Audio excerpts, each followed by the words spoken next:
Also on Capitol Hill, we have Secretary of HHS, RFK Jr., testifying today. CBS News senior White House correspondent Weijia Jiang joins us to, I guess, what, Weijia? Tell us what we can expect. Good morning to you. We appreciate you being here. You know, the Secretary is facing all this criticism from inside his own department, and there's new CBS News polling today saying Americans want vaccines to be more available. So what can we expect?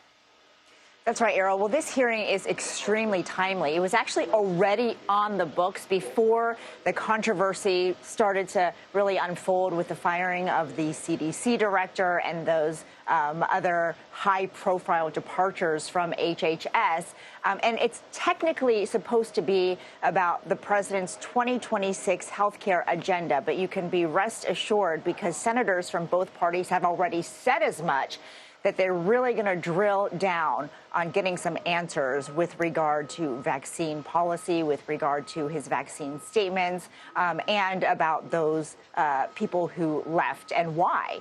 Because they say they are worried about public health, Errol, and that's why today's hearing is so critical. And Weijia, is there any evidence yet that the pushback, the criticisms, is having an impact on the president's health policies? So just yesterday, Errol, there was a letter that was signed by more than 1,000 current and former HHS staffers demanding his resignation, addressed to members of Congress doing the same, laying out exactly why they believe that he is a threat to public health.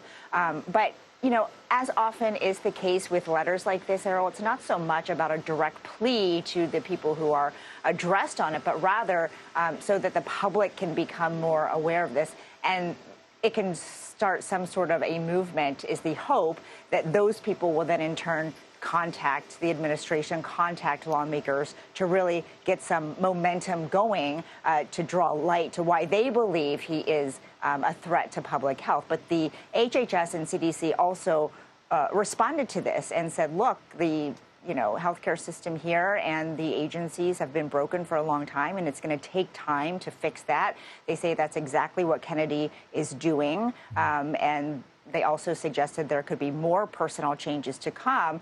And as for Trump, he spoke about Kennedy during his last cabinet meeting last week and said he was doing a good job. So, Errol, I don't know that the criticism is making much of a difference, but certainly senators and people at home have questions that they want some answers to. Yeah, we'll have updates on that hearing throughout the day. Weijia, thank you.